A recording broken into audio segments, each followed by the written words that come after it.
नमस्कार। प्रतिबद्ध क्लासेस में आपका स्वागत है। दोस्तों, महिला पर्यवेक्षक के लिए हम आपके लिए लगातार एमसीक्यूज दे रहे हैं। इसी के तहत आज की क्लास हमारी प्रबंधकीय गुण और महिला पर्यवेक्षक से संबंधित है। इसमें हमने कुछ अन्य चुनिंदा क्वेश्चंस को आपके लिए अलग से लेके आए हैं जो आगामी परीक्षा में आपके लिए फ़ायदेमंद हो सकती है। निश्चित तौर पर प्रबंधन से रिलेटेड अगर हम पूरे एग्ज़ाम में देखें तो लगभग 45 नंबर के जो क्वेश्चंस है वो आने वाले हैं। और प्रबंधकीय गुण से संबंधित क्लासेस अगर आप लगातार देखते हैं तो आपको इसका फ़ायदा मिलेगा। तो चलिए बिना देरी के प्रारंभ करते हैं। आज का हमारा पहला प्रश्न हमने लिया है, एसडीजी 4 की दिशा में प्रगति को मापने के लिए एक प्रमुख संकेतक है। ऑप्शन ए है सकल घरेलू उत्पाद यानी जीडीपी। ऑप्शन बी में दिया है वृद्धि बेरोजगारी दर, सी प्राथमिक विद्यालयों में उपस्थिति दर और डी मुद्रास्फीति दर। तो दोस्तों इसका सही उत्तर हो जाएगा ऑप्शन नंबर सी। प्राथमिक विद्यालयों में उपस्थिति की दर जो होगा वो एसडीजी को नापने का एक प्रमुख संकेतक के रूप में होगा। एसडीजी से तात्पर्य यहाँ पे सतत विकास लक्ष्य से है। ये सतत विकास लक्ष्य में जो एसडीजी 4 के लिए 10 लक्ष्य को तय किया गया है। 10 लक्ष्यों को 11 संकेतों के द्वारा मापा जाता है और उसमें से एक संकेतक है प्राथमिक विद्यालय में उपस्थिति की दर। इसके अतिरिक्त और भी अन्य चीज़ें आती हैं, जैसे गुणवत्ता पूर्व प्राथमिक शिक्षा कैसी हो, तकनीकी शिक्षा कैसी हो, व्यावसायिक और उच्च शिक्षा कैसी हो, वित्तीय सफलता के लिए प्रासंगिक कौशल वाले लोगों की संख्या में वृद्धि कैसी हो। ऐसे करके कुल मिला के 11 जो है संकेतक होते हैं। उन सभी संकेतक को देखते हुए एसडीजी 4 की दिशा में प्रगति को मापा जाता है। अगला प्रश्न हम देख लेते हैं, कौन सा सामाजिक समूह पसंद के अनुसार होता है। आपको ऑप्शन दिए हैं, ए बहिर समूह, बी स्वैच्छिक समूह, सी प्राथमिक समूह और डी उपरोक्त में से कोई नहीं। इसका सही उत्तर दोस्तों ऑप्शन नंबर बी होगा, स्वैच्छिक समूह। जो खुद की इच्छा से बनाए गए समूह होते हैं वो सामूहिक पसंद के अनुसार होते हैं। अगला प्रश्न हम देखेंगे, प्रबंधन का मुख्य उद्देश्य क्या है। आपको ऑप्शन दिए हैं, ए संसाधनों का अपव्यय, बी संसाधनों का दक्षता से उपयोग करना, सी लोगों का तनाव बढ़ाना और डी लक्ष्यों की उपेक्षा करना। तो दोस्तों सही उत्तर इसका ऑप्शन नंबर बी हो जाएगा। प्रबंधन का प्रमुख लक्ष्य होता है संसाधनों का दक्षता से उपयोग करना, जिससे समय की बचत हो और हमारे जो लक्ष्य निर्धारित करके रखे हैं वो पूर्ण हो। अगला प्रश्न हम देख लेते हैं, कौन सी परिभाषा प्रबंधन का सही अर्थ व्यक्त करती है। ए समय बर्बाद करना, बी ग्राहकों की संतोषजनक सेवा देना, सी लक्ष्यों को हासिल करने के लिए कार्यों का समन्वय करना और डी केवल लाभ कमाना। तो सही उत्तर हो जाएगा ऑप्शन नंबर सी। प्रबंधन की परिभाषा में आएगा लक्ष्यों को हासिल करने के लिए कार्यों का समन्वय करना। ये बिल्कुल इसका करेक्ट हो जाएगा। इसके अतिरिक्त अन्य ऑप्शन जो हैं वो गलत है। अगला प्रश्न है, संचार प्रक्रिया का एक चरण नहीं है। आपको ऑप्शन दिए हैं, शोर कोडन यानी कि एनकोडिंग, सी दिया है मार्ग यानी चैनल या चयन, और डी ऑप्शन दिया है फीडबैक या फिर पुनर्निवेशन। तो संचार प्रक्रिया का चरण कौन सा नहीं है आपको बताना है। तो सही उत्तर ऑप्शन नंबर ए हो जाएगा, शोर। ये संचार प्रक्रिया के चरण के रूप में नहीं बल्कि संचार प्रक्रिया की बाधा के रूप में होता है। इसके अतिरिक्त एनकोडिंग, चैनल और पुनर्निवेशन ये तीनों ही संचार प्रक्रिया के चरणों में शामिल हैं। अगला प्रश्न है, कार्य का कुशलता से क्या अभिप्राय है। ए कार्य को समय पर समाप्त करना, बी कार्य को न्यूनतम लागत पर सही ढंग से करना, सी कार्य को तेजी से करना, डी कार्य को दूसरों पर थोपना। तो दोस्तों इसका सही उत्तर ऑप्शन नंबर बी हो जाएगा। ऑप्शन नंबर बी में है कार्य को न्यूनतम लागत पर सही ढंग से करना ही कार्य कुशलता होती है। इसमें केवल आवश्यक गतिविधि की जाती है और अनावश्यक जो गतिविधियां हैं उनसे बचा जाता है और इसमें तेजी से कार्य किया जाता है यानी देरी से बचा जाता है। तो ये सारी चीज़ जो होती है ये कार्य कुशलता के अंतर्गत आती है। अगला प्रश्न हम देखेंगे, कम साधनों का उपयोग कर अधिक लाभ प्राप्त करना किससे संबंधित है। ए प्रबंधन दक्षता, बी कार्य की गुणवत्ता, सी सामूहिक सहयोग और डी विपणन रणनीति। तो बहुत इजी था ये। सही उत्तर ऑप्शन नंबर ए होगा, प्रबंधन दक्षता ही कम साधनों का उपयोग कर अधिक लाभ प्राप्त करना होता है। अगला प्रश्न देखेंगे, प्रबंधन में निम्नलिखित में कौन सी गतिविधि शामिल नहीं है। आपको ऑप्शन दिया है, ए नेतृत्व करना, बी निर्देशन करना, सी मार्केटिंग करना और डी नियंत्रण करना। तो इसका सही उत्तर हो जाएगा ऑप्शन नंबर सी, मार्केटिंग करना जो होता है ये प्रबंधन की गतिविधि में शामिल नहीं होगा। इसके अतिरिक्त नेतृत्व करना, निर्देशन करना और नियंत्रण करना ये सभी प्रबंधन के अंग होते हैं, यानी इसकी गतिविधि के में शामिल होते हैं। अगला प्रश्न देखते हैं, स्थानीय नेता या नेतृत्वकर्ता की भूमिका निभाते हैं, तो कौन निभाता है बताना है। ए शिक्षक, बी मार्गदर्शन करना, सी प्रशिक्षक और डी उपयुक्त सभी। तो दोस्तों इसका सही उत्तर ऑप्शन नंबर डी हो जाएगा। स्थानीय नेता नेतृत्वकर्ता की भूमिका के रूप में शिक्षक, मार्गदर्शक और प्रशिक्षक ये सभी शामिल होते हैं। अगला प्रश्न हम देखेंगे, SDG 4 का प्राथमिक लक्ष्य है। SDG 4 का आपको लक्ष्य बताना है। ए सभी के लिए समावेशी और समान गुणवत्तापूर्ण शिक्षा सुनिश्चित करना, बी स्कूलों की संख्या बढ़ाना, सी केवल उच्च शिक्षा को बढ़ावा देना और डी व्यावसायिक प्रशिक्षण पर ध्यान देना। तो दोस्तों इसका सही उत्तर ऑप्शन नंबर ए हो जाएगा। SDG यानी आपको मैंने बताया सतत विकास लक्ष्य, इसके बारे में थोड़ी और जानकारी ले लीजिए। 2015 से ये लाया गया था, 2015 से लेकर लाया गया था और 2030 तक के लिए कुछ लक्ष्य निर्धारित किए थे, जिससे आगामी आने वाली जो जनरेशन है उसको लाभ मिले और आप संसाधनों का सही तरीके से उपयोग कर सके और अपने आप को विकसित कर सके। संयुक्त राष्ट्र के द्वारा बनाया गया यह अंतर्राष्ट्रीय विकास लक्ष्यों का एक समूह के रूप में है। इन लक्ष्यों को हासिल करने के लिए 17 लक्ष्यों को निर्धारित किया गया है।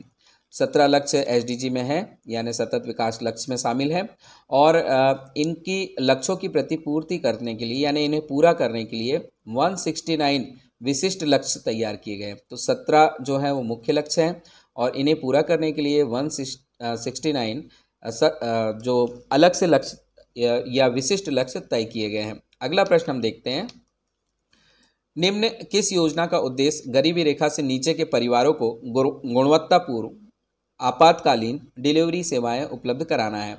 ए जननी सुरक्षा योजना, बी मंगल दिवस योजना, सी जननी शिशु सुरक्षा योजना और डी लाडली लक्ष्मी योजना। तो दोस्तों इसका सही उत्तर हो जाएगा ऑप्शन नंबर ए जननी सुरक्षा योजना। जननी सुरक्षा योजना का उद्देश्य है गरीबी रेखा से नीचे के परिवारों को गुणवत्तापूर्ण आपातकालीन डिलीवरी सेवाएं उपलब्ध कराना। इस योजना की अगर बात कर लें तो ये 12 अप्रैल 2005 तो 12 अप्रैल 2005 को ये लॉन्च की गई थी योजना और इसका उद्देश्य था कि गरीब गर्भवती महिलाओं के बीच संस्थागत प्रसव को बढ़ावा देना और एक प्रकार से इसके आने के बाद में ग्रामीण क्षेत्रों में और गरीबी रेखा से नीचे के परिवारों को काफ़ी लाभ हुआ। ये 100% केंद्र प्रायोजित योजना है, यानी इसमें 100% जो धन यूज़ होता है यानी पैसा यूज़ होता है वो गवर्नमेंट केंद्रीय यानी सेंट्रल गवर्नमेंट के द्वारा यूज़ होता है। इसमें जो पात्र हितग्राही होते हैं उनको प्रसव के पश्चात में अगर वो शहरी क्षेत्र से हैं तो उन्हें 1000 रुपये प्रसव के बाद में दिया जाता है और इसके अलावा अगर वो ग्रामीण क्षेत्र से होते हैं तो उन्हें 1400 रुपये का लाभ दिया जाता है। और जो इसकी प्रेरणा देता है तो इसमें प्रेरक भी होते हैं, तो जो इसके प्रेरक होते हैं अगर वो शहरी क्षेत्र से हैं तो उन्हें 200 रुपये दिया जाता है पर डिलीवरी में और ग्रामीण क्षेत्र से हैं तो उन्हें 350 रुपये पर डिलीवरी दिया जाता है प्रेरकों को। तो ये जननी सुरक्षा योजना के बारे में कुछ अलग से जानकारी थी। अगला प्रश्न हम देख लेते हैं, केंद्रीकरण का तात्पर्य है। आपको बताना है ए निर्णय लेने में अधिकारों को सुरक्षित रखना, बी निर्णय लेने के अधिकारों का बिखराव करना, सी प्रभागों को लाभ का केंद्र बनाना और डी नए केंद्र तथा शाखाओं को खोलना। सही उत्तर ऑप्शन नंबर ए हो जाएगा। केंद्रीकरण का तात्पर्य है निर्णय लेने में अधिकारों को सुरक्षित रखना, यानी जो व्यक्ति निर्णय लेता है वो अपने अधिकारों को सुरक्षित रखता है और स्वयं तक ही सीमित रखते हुए निर्णय को ले लेता है। अगला प्रश्न हम देख लेते हैं, प्रबंधन में प्रक्रिया का क्या अर्थ है। आपको ऑप्शन दिया है ए केवल योजना बनाना, बी सभी क्रियाओं का संयोजन करना, सी कार्यों को पूरा कराने के लिए प्राथमिक कार्य करना और डी बाजार अनुसंधान करना। दोस्तों सही उत्तर ऑप्शन नंबर सी होगा। प्रबंधन में प्रक्रिया का जो अर्थ होता है वो होता है कार्यों को पूरा कराने के लिए प्राथमिक कार्य करना। अगला प्रश्न हम देखते हैं, कौशल्या योजना निम्न किस तारीख को शुरू की गई थी। तो दोस्तों ये मध्य प्रदेश कौशल्या योजना है। तो आपको मध्य प्रदेश कौशल्या योजना किस तारीख से शुरू की गई थी बताना है। आपको ऑप्शन दिया है ए 18 अप्रैल 2017, बी 25 मई 2017, सी 16 जून 2017 और डी 27 सितंबर 2017 को। इसका सही उत्तर ऑप्शन नंबर ए है। ऑप्शन नंबर ए में दिया है 18 अप्रैल 2017 को कौशल्या योजना को शुरू किया गया था। कौशल वृद्धि के लिए ये योजना लाई गई थी और मध्य प्रदेश राज्य सरकार ने इस योजना को शुरू किया है। इसके तहत प्रतिवर्ष यानी हर वर्ष 2 लाख महिलाओं को प्रशिक्षित किया जाता है और योजना के तहत 15 दिनों से लेकर के 9 माह तक कौशल का प्रशिक्षण दिया जाता है, यानी इन्हें स्किल्ड बनाया जाता है। अगला प्रश्न हम देखेंगे, कौन सा सिद्धांत प्रबंधन के दौरान प्रभावशीलता पर बल देता है। आपको ऑप्शन दिया है ए FW टेलर का सिद्धांत, बी हेनरी फेयोल का सिद्धांत, सी मार्केटिंग सिद्धांत और डी मानव संसाधन सिद्धांत। सही उत्तर इसका ऑप्शन नंबर बी होगा। हेनरी फेयोल का जो सिद्धांत है वो प्रबंधन के दौरान प्रभावशीलता पर बल देता है। अगला प्रश्न हम देख लेते हैं, प्रबंधन किस प्रकार के कार्यों पर अधिक समय व्यतीत करते हैं, यानी प्रबंधक के बारे में पूछा है। प्रबंधक किस प्रकार के कार्यों पर अधिक समय बिताते हैं। ऑप्शन ए है सामान्य कार्यों पर, बी प्रशासनिक कार्यों पर, सी नियोजन एवं संगठन पर और डी विपणन कार्यों पर। तो दोस्तों इसका सही उत्तर हो जाएगा ऑप्शन नंबर सी, नियोजन एवं संगठन पर प्रबंधक सबसे ज़्यादा समय व्यतीत करते हैं। नियोजन संगठन के अलावा नेतृत्व करते हैं,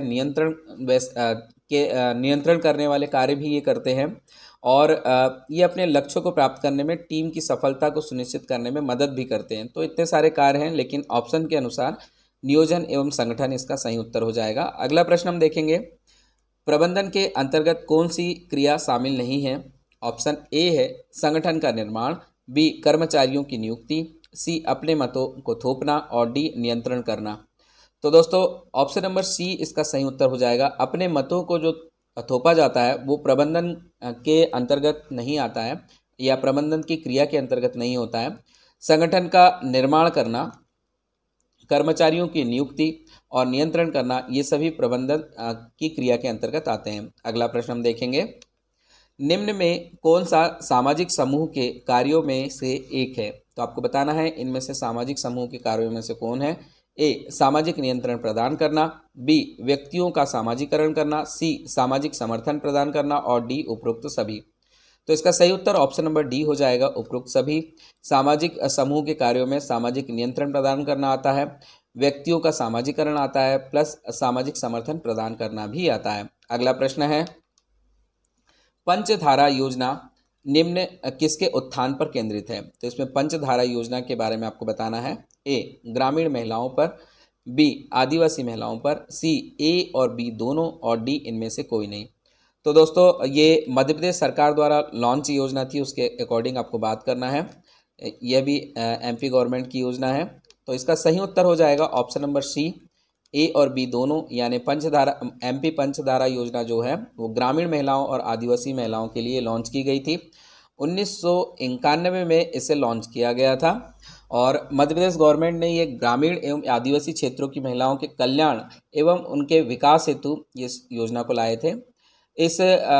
यह योजना 5 योजनाओं, वात्सल्य योजना, ग्राम योजना, आयुष्मती योजना, सामाजिक सुरक्षा पेंशन योजना तथा कल्पवृक्ष योजना का समुच्चय थी। यानी इन 5 योजनाओं को इसमें जोड़ा गया था। उसके बाद एक योजना बनाई गई थी पंचधारा योजना, उसके तहत ग्रामीण महिलाओं और आदिवासी महिलाओं को लाभ पहुंचाया गया था। अगला प्रश्न है, प्रबंध का कौन सा पहलू उन समस्याओं का समाधान और निर्णय लेने से संबंधित है। प्रबंधन का कौन सा पहलू उनकी समस्याओं और समाधान का निर्णय लेने के लिए से संबंधित है बताना है। ऑप्शन ए है परिचालन का प्रबंध, बी कार्य का प्रबंध, सी लोगों का प्रबंध और डी प्रबंध की निरंतर प्रक्रिया। तो दोस्तों इसका सही उत्तर ऑप्शन नंबर बी हो जाएगा, कार्य का प्रबंध। प्रबंधन का जो पहलू है वो है कार्य का प्रबंध, जो समस्याओं का समाधान और निर्णय लेने से संबंधित होता है। अगला प्रश्न हम देख लेते हैं, निम्नलिखित में से किसे प्रेरणा का प्रकार नहीं माना जाता है। ऑप्शन ए सकारात्मकता, बी वित्तीय, सी यांत्रिक और डी गैर वित्तीय। तो दोस्तों इसका सही उत्तर ऑप्शन नंबर सी हो जाएगा। यांत्रिक जो होता है वो प्रेरणा का प्रकार नहीं माना जाता है। इसके अलावा सकारात्मकता, वित्तीय और गैर वित्तीय ये चीज़ें प्रेरणा के प्रकार में शामिल हो जाते हैं। अगला प्रश्न है, मास्लो के अनुसार प्रेरणा के पदानुक्रम सिद्धांत में कितने स्तर होते हैं? ऑप्शन ए 2 स्तर, बी 4 स्तर, सी 3 स्तर और डी 5 स्तर। तो दोस्तों इसका सही उत्तर ऑप्शन नंबर डी होगा, 5 स्तर होते हैं। मास्लो के प्रेरणा के पदानुक्रम सिद्धांत के अनुसार 5 स्तर होंगे। ये जो 5 स्तर होते हैं ये बुनियादी ज़रूरतों से लेकर आत्म साक्षात्कार तक बढ़ते रहते हैं। इसमें 5 स्तरों की अगर बात करें तो सबसे पहले आ जाता है शारीरिक आवश्यकताएं। तो शारीरिक आवश्यकताएं सर्वप्रथम के स्तर में आ जाती है। उसके बाद में शारीरिक के बाद में सुरक्षा आ जाती है, सुरक्षा की आवश्यकता। सुरक्षा की आवश्यकता के बाद में आ जाती है प्रेम भाव की आवश्यकता। ये अलग अलग स्तर हैं जो मास्लो ने दिए थे। प्रेम भाव की आवश्यकता के बाद में आएगी सम्मान की आवश्यकता, और सम्मान की आवश्यकता के बाद में आ जाती है आत्म साक्षात्कार की आवश्यकता। तो ये 5 अवस्थाएं हैं जो मास्लो ने दी थी। तो शारीरिक, सुरक्षा, प्रेम भाव, सम्मान और आत्म साक्षात्कार के स्तर। अगला प्रश्न हम देखेंगे, परिवर्तनकारी नेतृत्व निम्न में से क्या है? ऑप्शन दिया है, ए उदाहरण के आधार पर नेतृत्व करना, बी दृष्टिकोण व धारणाओं में बड़े बदलावों को प्रभावित करना, सी पर्यवेक्षण और संगठन पर ध्यान केंद्रित करना और डी नियमों को सख्ती से लागू करना। सही उत्तर ऑप्शन नंबर बी हो जाएगा। परिवर्तनकारी नेतृत्व में आ जाएगा दृष्टिकोण व धारणाओं में बड़े बदलावों को प्रभावित करना। अगला प्रश्न हम देखते हैं, प्लान्ड इकोनॉमी फॉर इंडिया के लेखक कौन है? ये आपको बताना है इस किताब के लेखक कौन है। आपको दिया है ऑप्शन नंबर ए में एम विश्वेश्वरैया, बी में श्रीमन नारायण, सी में एम एन राय और डी में के एम मुंशी। तो दोस्तों सही उत्तर ऑप्शन नंबर ए हो जाएगा, एम विश्वेश्वरैया। इन्होंने प्लान्ड इकोनॉमी फॉर इंडिया लिखी थी। और ये जो थे प्लान्ड इकोनॉमी फॉर इंडिया के लेखक एम विश्वेश्वरैया एक इंजीनियर थे, और भारत की जो इकोनॉमी है उसके बारे में इन्होंने बताया था। एम विश्वेश्वरैया ने जो किताब लिखी थी, उन्होंने भारत की आय को दुगना करने के लिए 10 साल की योजना का प्रस्ताव प्लान्ड इकोनॉमी फॉर इंडिया में दिया था। अगला प्रश्न हम देख लेते हैं, सर्वप्रथम संचार मॉडल निम्न किसके द्वारा प्रतिपादित किया गया था? ऑप्शन दिए हैं, ए बर्लो के द्वारा, बी अरस्तु के द्वारा, सी मास्लो के द्वारा और डी मैकग्रेगर के द्वारा। तो दोस्तों सही उत्तर होगा ऑप्शन नंबर बी अरस्तु। अरस्तु ने सर्वप्रथम संचार मॉडल को दिया था। अरस्तु का अगर मॉडल की बात करें तो इसमें जो व्यक्ति होता है, यानी जिसे हम वक्ता भी बोल सकते हैं, वक्ता होता है वो प्रमुख व्यक्ति होता है संचार के इस मॉडल में। इसके अलावा जो वक्ता होता है वो सभी संचार के लिए पूरी तरह से जिम्मेदार होता है, और इसमें महत्वपूर्ण ये होता है कि वक्ता अपने शब्दों का चयन सावधानी से करें, उसे अपने श्रोताओं को विश्लेषण पहले कर लेना चाहिए, उसके अनुसार अपना भाषण तैयार करना चाहिए। तो अरस्तु ने ये मॉडल दिया था जिसमें व्यक्ति प्रमुख होता है, यानी वक्ता प्रमुख होता है, और ये संचार के मॉडलों में सर्वप्रथम मॉडलों में गिना जाता है। अगला प्रश्न हम देखेंगे, एक सफल प्रबंधन की विशेषता क्या है? ऑप्शन ए है कार्य का समय पर पूरा नहीं होना, बी संसाधनों का अत्यधिक खर्च करना, सी लक्ष्यों को प्रभावी ढंग से प्राप्त करना और डी केवल व्यक्तिगत लाभ कमाना। तो दोस्तों सही उत्तर ऑप्शन नंबर सी होगा। ऑप्शन नंबर सी में लक्ष्यों को प्रभावी ढंग से प्राप्त करना ये प्रबंधन की, एक सफल प्रबंधन की विशेषता होती है। अगला प्रश्न हम देखेंगे, कौन सी पंचवर्षीय योजना के दौरान भारत विश्व व्यापार संगठन का सदस्य बना? ऑप्शन दिया है, ए पंचम पंचवर्षीय योजना, बी द्वितीय पंचवर्षीय योजना, सी 7वीं पंचवर्षीय योजना, डी 8वीं पंचवर्षीय योजना। दोस्तों सही उत्तर ऑप्शन नंबर डी हो जाएगा। 8वीं पंचवर्षीय योजना के दौरान भारत WTO यानी वर्ल्ड ट्रेड ऑर्गेनाइजेशन का सदस्य बना था, और ये 1 जनवरी 1995 को इन्होंने सदस्यता ग्रहण की थी। और 8वीं पंचवर्षीय योजना की अगर बात करें तो ये 1992 से लेकर के 1997 तक चली थी, और इसी दौरान 1995 में हमने WTO की सदस्यता ली थी। अगला प्रश्न हम देख लेते हैं, टीम विकास के किस चरण की विशेषता सकारात्मक भावनाओं और प्रारंभिक योजनाओं से संबंधित होती है? आपको ऑप्शन दिया है ए स्टार्मिंग, बी सामान्यीकरण, सी प्रदर्शन करना और डी गठन। तो दोस्तों इसका सही उत्तर हो जाएगा ऑप्शन नंबर डी गठन। गठन यानी कि फॉर्मिंग, ये टीम विकास के चरण की गठन चरण की ही विशेषता होती है, जिसमें आता है भावनाओं और प्रारंभिक योजनाओं को संकलित करना। तो पहला चरण होता है गठन यानी कि फॉर्मिंग। इसके बाद में आता है अगला चरण स्टार्मिंग। स्टार्मिंग में अपने विचारों और मतभेदों को जो टीम होती है वो व्यक्त करना प्रारंभ कर देती है। कभी कभी तनाव की स्थिति भी इस दौरान आ जाती है। उसके बाद में नॉर्मिंग या फिर सामान्यीकरण आता है और एक दूसरे से बेहतर ढंग से काम करना, इसमें टीम के सदस्य सीखते हैं। इसके बाद में आता है परफॉर्मिंग। परफॉर्मिंग में प्रदर्शन करना आ जाता है और इस चरण में संतुष्टि, उपलब्धि और टीम की सफलता की भावनाएं प्रबल होती है और अपने लक्ष्य को पूर्ण रूप से करने के लिए जो टीम के सदस्य होते हैं वो प्रेरित होते हैं। और इसके अतिरिक्त जो अंतिम चरण आता है टीम विकास का, उसमें आता है एडजर्निंग। एडजर्निंग का मतलब होता है कि काम पूरा हो गया है, अब टीम भंग की जा सकती है और इसके बाद में टीम को भंग कर दिया जाता है।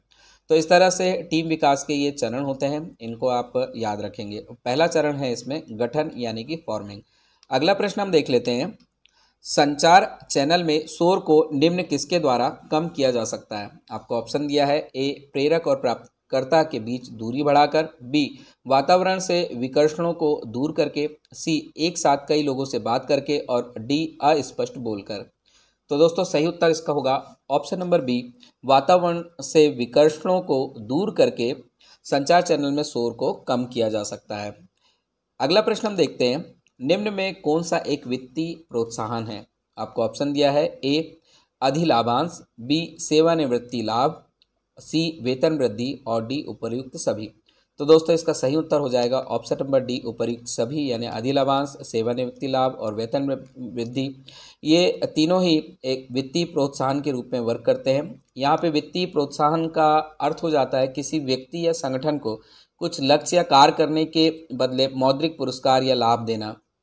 तो इन सभी में आप देख रहे हैं कि मौद्रिक पुरस्कार दिया जा रहा है, जिससे वे प्रेरित होकर बेहतर प्रदर्शन कर सकते हैं। तो इसलिए वित्तीय प्रोत्साहन के उदाहरणों में ये आते हैं। तो दोस्तों ये आज का हमारा अंतिम अभ्यास प्रश्न था। इसी तरह के अभ्यास प्रश्न के लिए आप लगातार हमारे साथ बने रहें और हमारी बाकी की अन्य जो क्लासेस हैं उनका भी आप लाभ लें, ताकि आगे जो परीक्षाएं आ रही हैं, जो डेट्स हैं, उन डेट्स में आपका प्रदर्शन जो है और बेहतर हो सके। हमारे चैनल को लाइक करें, सब्सक्राइब करें और शेयर करें। धन्यवाद। जय हिंद।